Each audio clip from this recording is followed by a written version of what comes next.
ఈరోజు మనం ఈ అద్భుతమైన బ్రహ్మర్షి పత్రిజీ ఆశీర్వాద బలాల వల్ల ఇలా ఒక గొప్ప పిరమిడ్ వ్యవస్థాపన చేసి అందరికీ జ్ఞానాన్ని పంచడానికి ఒక గొప్ప వేదిక ఈరోజు జరుగుతున్నది. వారి సంకల్పాలు దశ దిశలా వ్యాప్తి చెంది విశ్వవ్యాప్తమై ఈరోజు అద్భుతమైన జ్ఞాన సాగరమైన సప్త ఋషులలో మీలాగా నేను చూడగలుగుతున్నాను. ఒక సాధారణ సగటు వ్యక్తి మారుమూల పల్లెల నుంచి కూడా ఈరోజు మనం అద్భుతమైన ఋషుల్ని మనం సందర్శిస్తున్నాం. ఇది అంతా ఎవరి కృషి అంటే ఒకే ఒక్క గంగ, పావన గంగ.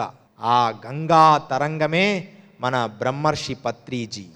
హిమాలయాల్లో ఎక్కడో గంగ ఆవిర్భవించింది అంటాం, కానీ కాదు.